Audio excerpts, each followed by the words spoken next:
I stepped out of work and froze. My spot was completely empty. No shattered glass, no tow notice, nothing. Just a bare stretch of asphalt where my 2023 Camry had been. The same Camry I'd spent 6 years saving for. My chest tightened, my hands shook, and I looked around again, whispering to myself, "No, no, no." But the space remained empty. I grabbed my phone and called my parents, hoping for guidance. The answer I got didn't just knock the wind out of me. It made me realize this wasn't a random theft. It was something far worse. I grew up being the strong one. People treated it like a compliment, like being reliable and steady was a gift. What they never said was the cost. Being the strong one meant I could be taken from again and again, quietly, without complaint. My name is Graz, I'm 30, and I work as a software engineer in Denver. For as long as I can remember, I've existed in the quiet spaces between responsibility and invisibility. Outwardly I seemed composed, neat blouse, light makeup, calm voice. Inside I carried years of swallowed hurt, frustration and anger, stacking them like stones in my stomach. My parents always said Elena needed more. She was the sensitive one, the one who felt too deeply. They hovered over her like she was fragile, shielding her from every little bump, while expecting me to weather any storm silently. Even as teenagers, the difference was obvious. I worked part-time jobs, saved for months to buy a used laptop with a fan that wheezed. Meanwhile, my mother placed a brand new MacBook on Elena's bed, saying she needed it for a project. I nodded, forcing a smile, pretending the ground hadn't shifted beneath me. At 18, Elena borrowed my bike for an hour. It returned 2 days later, rusted and torn, lying in the rain. "Don't be dramatic," my father said. "You can fix it." She hadn't meant harm, but I learned early that intention mattered more than impact, at least when it came to her. In college I juggled 2 jobs, long nights in the library, cheap instant coffee, and the constant expectation of self-sufficiency. When my savings went missing, I discovered weeks later that they had been used to cover one of Elena's classes after she missed the deadline. My mother waved it off with a smile. Family helps family. By the time I graduated and moved to Denver, I had stopped expecting fairness. Independence felt safer than hope. I built my life quietly, paid my bills, solved my own problems, and asked for nothing. After 6 long years, I finally owned something that felt completely mine. A silver 2023 Camry. Every payment was a small victory. Every mile a testament to my perseverance. My parents congratulated me, but I could see it. The faint flicker of disapproval, as if my success was inconvenient. Elena had totaled 3 cars in 5 years, each replaced without question. But my car carried everything I'd sacrificed, everything I'd earned alone. When I saw that empty space, I didn't feel theft first. I felt history repeating itself. I tried to reason with myself. Maybe I parked on another level. Maybe it had been towed by mistake. Maybe I was imagining it. But walking the lot again and again, the cold, undeniable truth settled in. It was gone. I called my parents, panic gripping my voice. "Mom, my car, it's gone. Did someone tow it? What should I do?" "Oh honey, relax," she said casually, as if discussing a borrowed sweater. "We gave it to Elena. She needs it more." My voice cracked. "What? You gave it to her? She has that new job," my mother said softly. "She can't take the bus. You'll manage for a few days. Don't make this bigger than it is." I froze, the sounds around me fading. My father's voice added another layer of disbelief. "It's still in the family. You're overreacting. We all share. Remember college?" "I remember," I whispered. "You used my savings to pay for her class. That wasn't helping me." Silence. Then my mother's disappointed sigh. "Don't start that again. Your sister's trying. She's had a rough time." A rough time that had stretched for over a decade flashed through my mind. Elena crying over her first totaled car, my parents comforting her. The second car crumpled like paper, my father saying she was shaken. The third, a casualty of late-night parties, my mother murmuring she needed support, not judgment. And now my car. My first new car. My small triumph, handed over to her like a spare pair of shoes. "Mom," I said slowly, every word deliberate. "I didn't give anyone permission. You took my key. You took my car." "It's borrowed," she insisted, voice light, dismissive. "Stop being selfish." I stared at the empty asphalt, the weight of years of being the strong one pressing down on me. They had taken it for granted again. The word selfish hit me like a jagged edge, familiar and raw, like a bruise I thought had healed. Something inside me twisted and then broke. Years of swallowing my feelings, of patching up what wasn't my burden to carry, of pretending their actions didn't wound me. Everything snapped at once. Every time my boundaries were ignored. Every time they said I was strong enough when I wasn't. Every time I absorbed their chaos to let them off the hook. They had eroded me quietly, invisibly. Give Elena a few days, my father had said. She'll bring it back.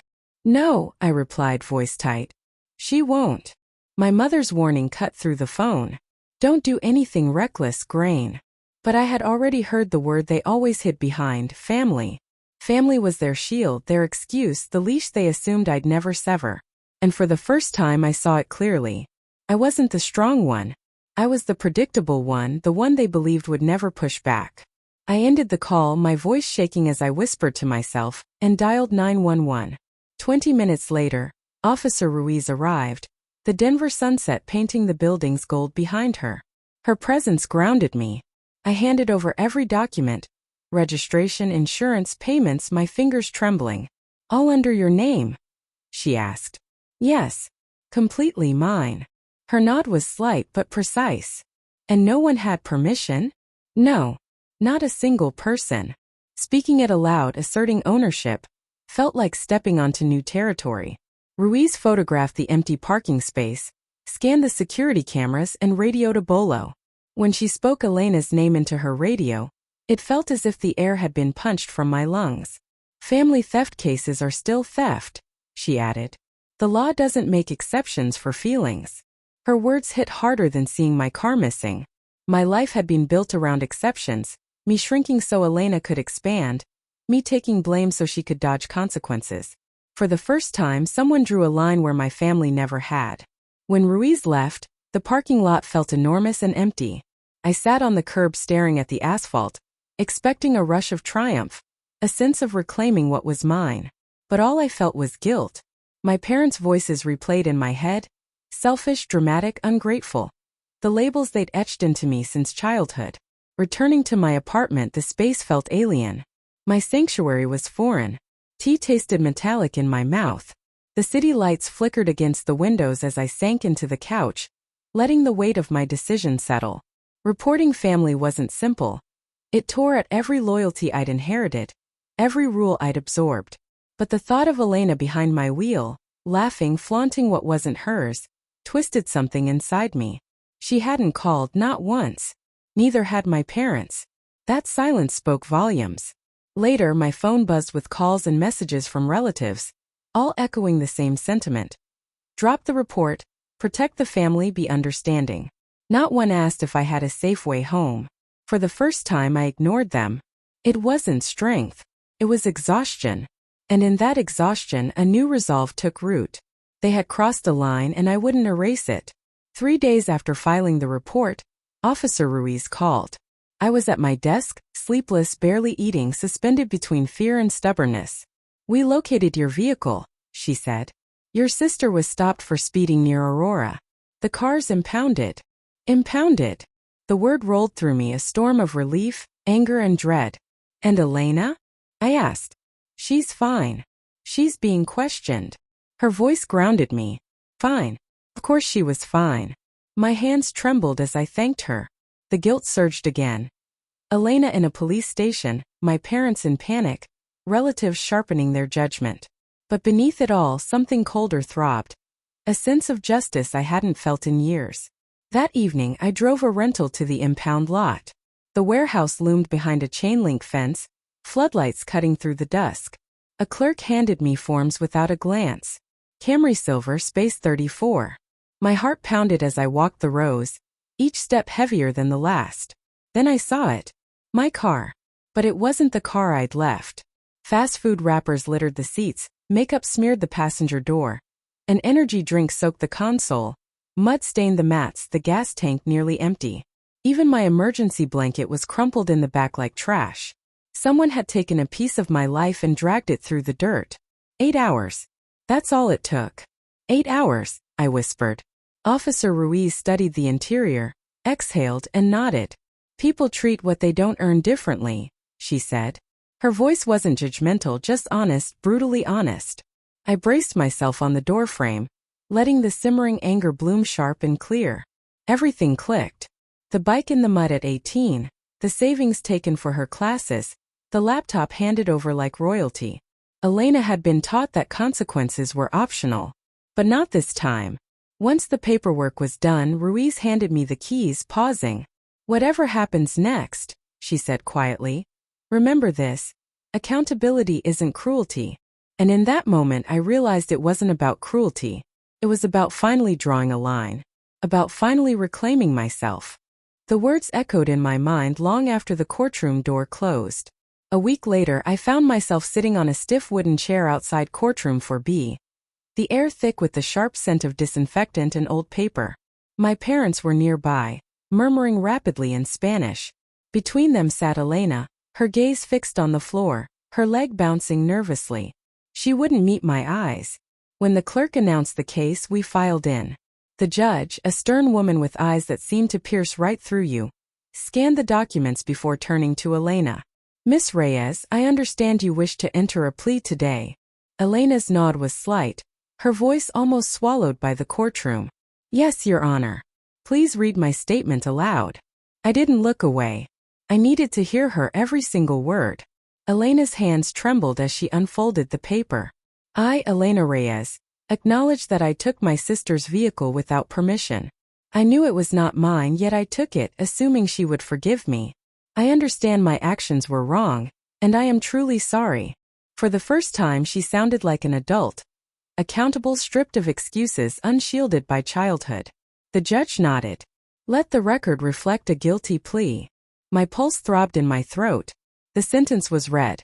6 months of probation, a year's license suspension, and repayment for impound fees. The gavel struck the wooden desk.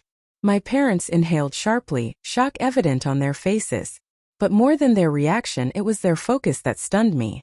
They immediately moved to Elena, wrapping her in concern and comfort, shielding her from the consequences she had earned. Not once did they look at me.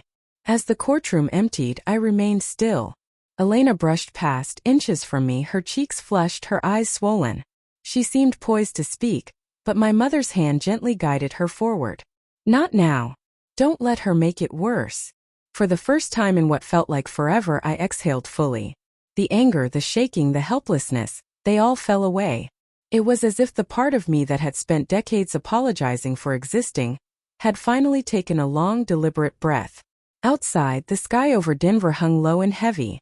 I walked to my car, the same one that had been violated, trashed, and stolen, and ran my fingers along the wheel. Mine. It hadn't felt like mine in years. Not just the car, but my life, my voice, my right to set limits. Yet here, in this quiet aftermath, I felt something settle. I had been abandoned by my family, yes, but I had reclaimed myself. The drive home was slow, deliberate, the silence of the city wrapping around me. Every mile seemed to mark the distance between the woman I had been and the woman I was becoming.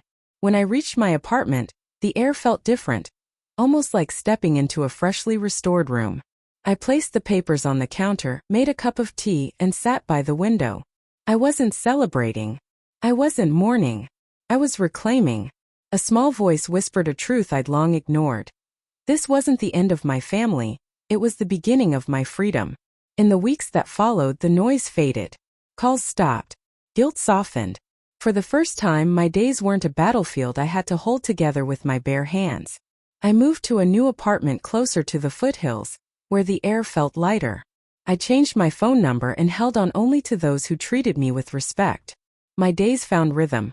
Quiet mornings, long walks, evenings spent in silence that asked nothing of me. On Thursdays, I joined a support group focused on boundaries and healing. People carried scars that mirrored my own. The first time I spoke, my voice quivered, but the room didn't shrink from me. They listened, understood, and nodded.